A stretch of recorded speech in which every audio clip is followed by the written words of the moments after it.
Welcome back to my YouTube channel. नोंथांमोनखौ बयखौबो आंनि दा बड' स्टक चेनेलाव बयखौबो बरायबाय।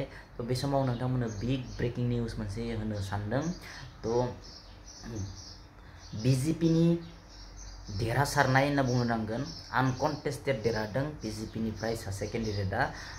थ' नोंथांमोना थिगखौनो खोनादों, BJP निफ्राय सासे आनकन्टेस्टेड माने देरहादों। माबे कन्स्टिट्युशननिफ्राय देरहादों आबुङै मिथिना लानानै होनबा नङा होमबा? थ' बियो जादों सुरातनिफ्राय, सुरात जि कन्स्टिट्युएन्सि, बेनिफ्राय BJP आ आनकन्टेस्टेड देरहादों। मानि थाखाय देरहाखो? थ' बिनि बागै जोङो आबुङै मोनथिगोन बे भिडिअनि गेजेरजों। गुजरातनि जे सुरात कन्स्टिट्युएन्सि बे क्या बोला तूने? BJP नि जि केन्डिडेट मुकेश दालाला माने आनकन्टेस्टेड देरहादों। नोंथांमोनखौ आं देखायनो सानदों। हिन्दुस्तान टाइम्सआ बे आर्टिकलखौ फोसावदों।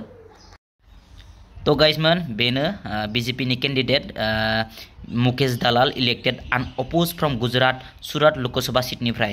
सुरात लोकसभा सीटनिफ्राय बिथाङा आनकन्टेस्टेड अनअपोज माने देरहानो हाबाय। बियो BJP नि थाखाय मोनसे देरहासारनाय होनना बुंनो नांगोन। फारसेथिं गणतन्त्र देखौ एसे दुखुनांथाव होनना बुंनो नांगोन। गणतन्त्र देखौ माने आनकन्टेस्टेड माने देरहानाया एसे दुखुनांथाव बाथ्रा होनना बुंनो नांगोन।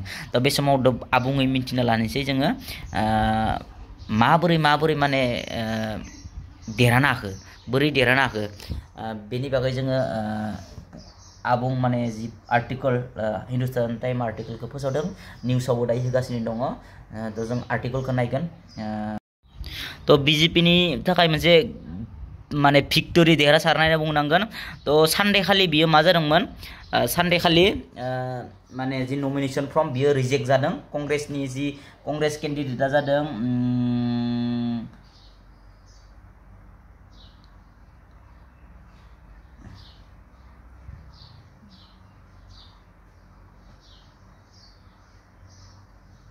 आच्छा, कंग्रेस केन्डिडेटनि मुङानो जाबाय नीलेश कंबनी।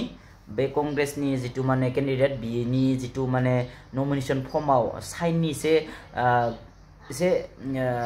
माने साइननि थाखाय माबा मोनसे जादों। थारमाने बिसोरनि जि प्रपोजार दङ, बे प्रपोजारा थारमाने साइना बिसोरनि नङा होनना बुंनायनि जाहोनाव कंग्रेस केन्डिडेटनि जि माने नमिनेशन फर्म बेखौ रिजेक्ट खालामो।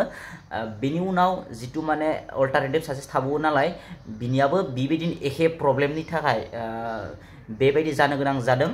ओमफ्राय फारसेथिं बाकी जि निर्दलीय केन्डिडेटफोर दंमोन, बै केन्डिडेटफोरा गावसोरनि जितु माने नमिनेशन फर्म बेखौ उइथड्र खालामो।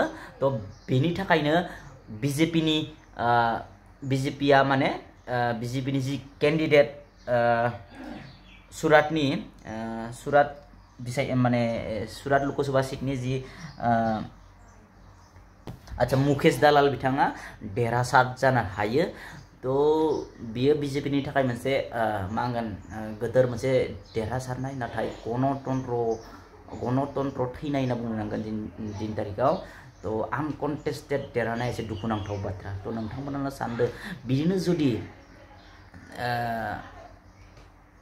400 पार जानाय माने पार खालामनायनि बाथ्रा बुंदों बिथांमोना, बिदिनो जुदि गुबुन स्टेटफोरावबो बिदिनो रिजेक्ट खालामोबा, अब्ला बिथांमोना इजिलि 400 माने पार खालामनो हागोन होननानै आं माने सानो। बेबायदि जुदि जायोबा आरो दा नैबे फार्स्ट होनना बुंनो नांगोन गुजरातनिफ्राय। खिन्थु बाकी आदार स्टेटफोरावबो जुदि बेबायदि नमिनेशन फर्मफोरा जुदि बेबायदिनो रिजेक्ट जायोब्ला एसे दुखुनांथाव बाथ्रा जाहैगोन। थ' बेखिनियानोसै आपडेटआ। थ' गोजोन्थों।